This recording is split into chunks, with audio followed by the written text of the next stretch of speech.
देव उठनी एकादशी व्रत कथा। एक राजा के राज्य में सभी लोग एकादशी का व्रत रखते थे।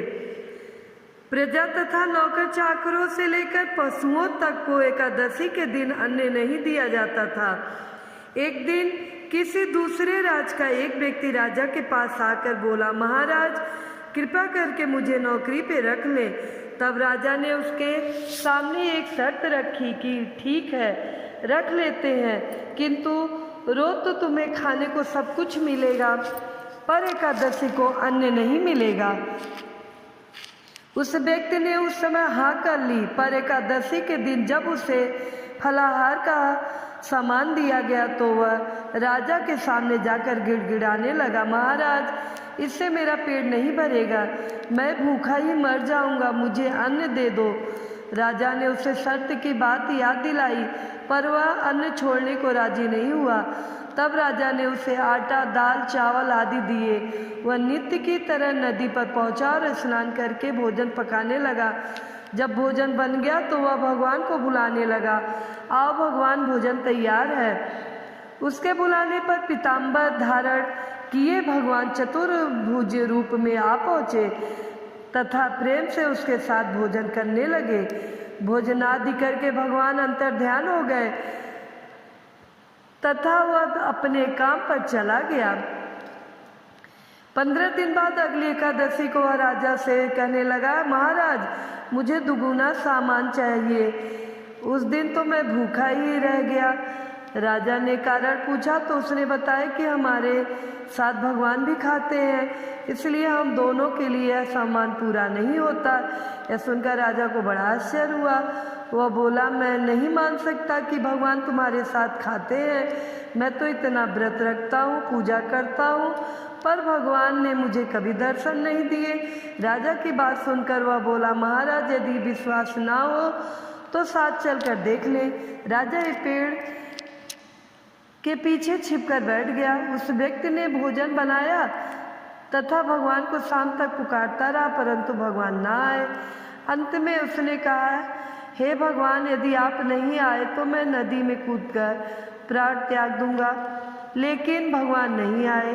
तब प्राण त्यागने के उद्देश्य से नदी की तरफ बढ़ा। प्राण त्यागने का उसका दृढ़ इरादा जान शीघ्र ही भगवान ने प्रकट होकर उसे रोक लिया और साथ बैठकर भोजन करने लगे। खा पी कर वह उसे अपने विमान पर बिठा कर अपने धाम ले गए। यह देख राजा ने सोचा कि व्रत उपवास से तब तक कोई फायदा नहीं होता जब तक मन शुद्ध ना हो। इससे राजा को ज्ञान मिला, वह भी मन से व्रत उपवास करने लगा और अंत में स्वर्ग प्राप्त हुआ। देवउठनी एकादशी व्रत कथा दूसरा। एक राजा था, उसके राज्य में प्रजा सुखी थी। एकादशी को कोई अन्न नहीं बेचता था, सभी फलाहार करते थे। एक बार भगवान ने राजा की परीक्षा लेनी चाहिए। भगवान ने एक सुंदरी का रूप धारण किया तब सड़क पे बैठ गए। तभी राजा उधर से निकला और सुंदरी को देखकर चकित रह गया।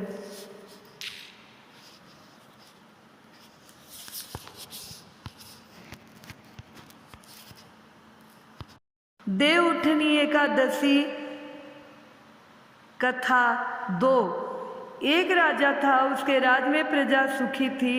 एकादशी को कोई भी अन्न नहीं खाता था, सभी फलाहार करते थे। एक बार भगवान ने राजा की परीक्षा लेनी चाहिए। भगवान ने एक सुंदरी का रूप धारण किया तथा सड़क पे बैठ गए। तभी राजा उधर से निकला और सुंदरी को देखकर चकित रह गया। उसने पूछा, हे सुंदरी तुम कौन हो और इस तरह यहाँ क्यों बैठी हो?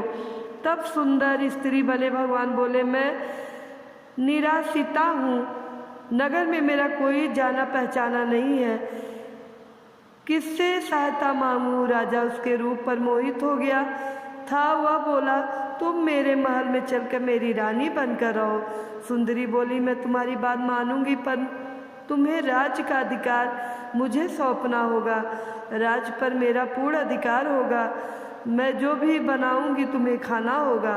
राजा उसके रूप पर मोहित था, अतः उसकी सभी शर्तें स्वीकार कर ली। अगले दिन एकादशी थी। रानी ने हुक्म दिया कि बाजारों में अन्य दिनों की तरह अन्न बेचा जाए। उसने घर में मांस मछली आदि पकाए तथा परोस कर राजा के सामने खाने के लिए दिया। यह देखकर राजा बोला, रानी आज एकादशी है, मैं तो केवल फलाहार ही करूँगा। तब रानी ने शर्त की याद दिलाई और बोली, या तो खाना खाओ, नहीं तो मैं बड़े राजकुमार का सिर काट दूंगी। राजा ने अपनी स्थिति बड़ी रानी से कही तो बड़ी रानी बोली, महाराज धर्म ना छोड़े, बड़े राजकुमार का सिर दे दे। पुत्र तो फिर मिल जाएगा पर धर्म नहीं मिलेगा। इसी दौरान बड़ा राजकुमार खेल कर आ गया। माँ की आंखों में आंसू देखकर रोने का कारण पूछने लगा, तो माँ ने उसे सारी वस्तु स्थिति बता दी। तब वह बोला, मैं सिर देने के लिए तैयार हूँ, पिताजी के धर्म की रक्षा होगी, जरूर होगी। राजा दुखी मन से राजकुमार का सिर देने के लिए तैयार हुआ तो रानी के रूप में भगवान विष्णु ने प्रकट होकर असली बात बताई। राजन, तुम इस कठिन परीक्षा में पास हुए। भगवान ने प्रसन्न मन से राजा से वर मांगने को कहा तो राजा बोला, आप का दिया सब कुछ है, हमारा उद्धार करे। उसी समय वह एक विमान उतरा। राजा ने अपना राज्य पुत्र को सौंप दिया और विमान में बैठकर परम धाम को चला गया।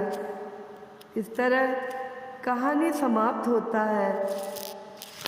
जय श्री विष्णु जी, जय श्री कृष्णा।